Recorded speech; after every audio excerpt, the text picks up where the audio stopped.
Hi, I'm Claire Todd and this is Liz Burgess, and we're the co-chairs of Broadview Parent Council. We're here today to talk about a rebuild of our school.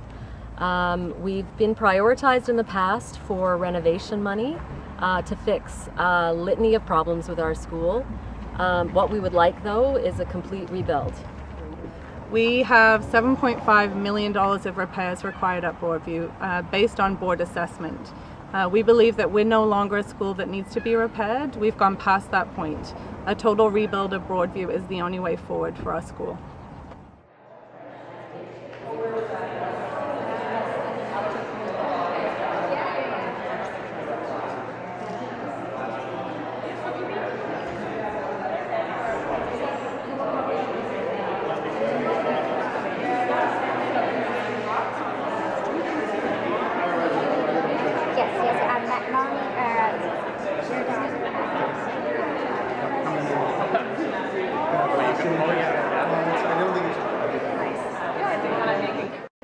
Canada North is questioning why the staff want to remove the Canada West Elementary School from the 2012 capital priorities list. New elementary schools were the first choice recommendation by RR, and this option was the one that was supported by the public in Canada North.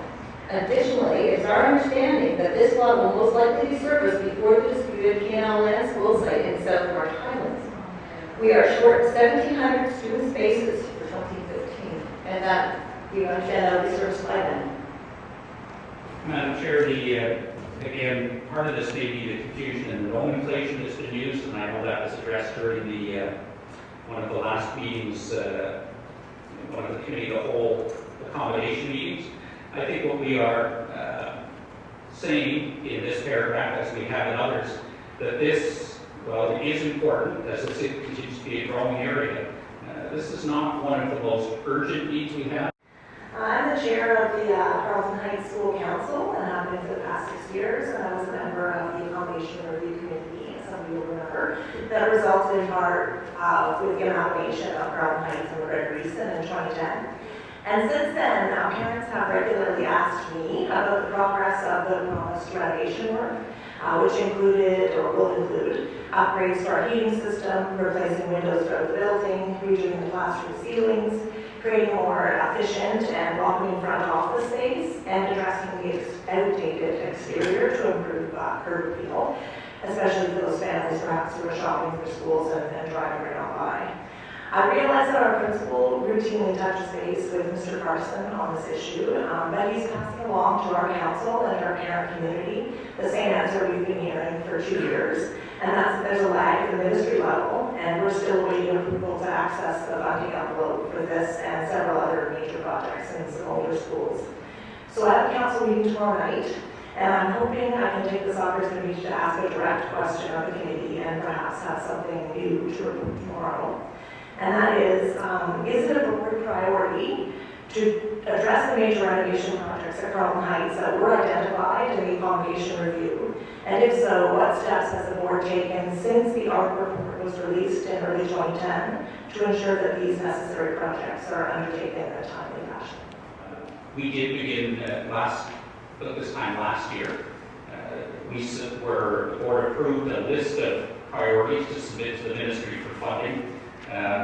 As you know, we received funding for one new school, and then the ministry in December of 2011 identified that they felt the board should be funding several of these projects out of what they call our own funding capability.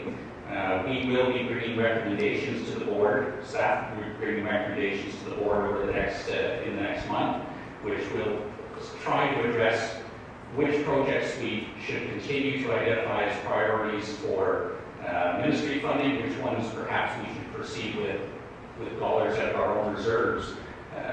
Our staff, Mr. Valla, who's here this evening, and his team have worked with the school and have proceeded with much of the preliminary design work that had been identified.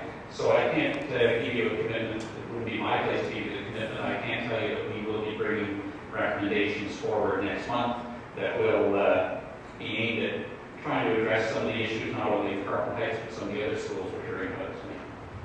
District. I'm the Vice President of the Carleton Heights Area Residents Association. Many of you may be aware we were actively involved in the ARC process previously on the school and in the amalgamation of Gregory's and the Carleton Heights Public School.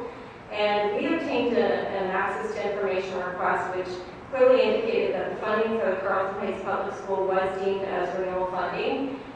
We understood that this school was prioritized last year as one of the highest priorities for the renewal and as part of the amalgamation and the ARC process. Our question is really, what is the board going to do to address the challenges from staff Carleton Heights Public School, and when will we be receiving this funding, and when will we start seeing these renovations and rejuvenations taking place? I said we will not be receiving any specific funding for that project. We will, staff are bringing a report next month that will make recommendations as to how to proceed with some of these projects and which of them, if any, should be funded out of our existing reserves. So if that report comes forward, and if the report contains something about Carleton Heights, and if that were approved, as I said, we've begun, the drawings are fairly well advanced.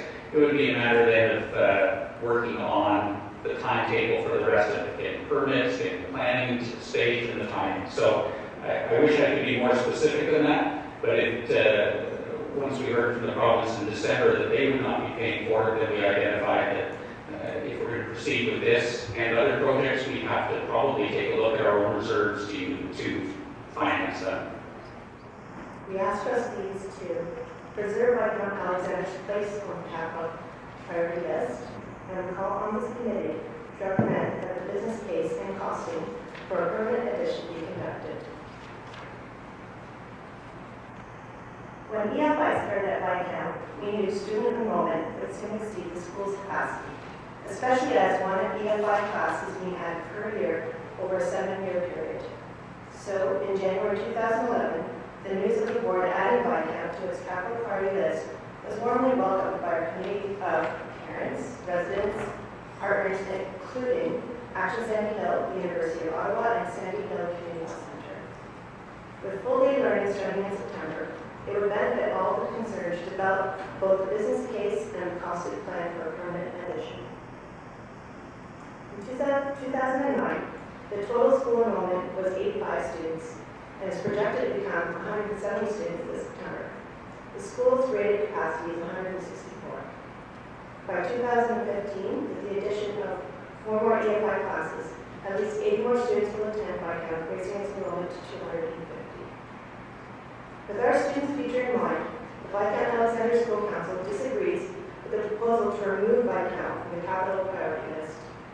A year ago, the school was placed on that list for a 5-year period with unanimous support of both the Business Services Committee and the Committee of the whole. To remove us now undermines the considerable successes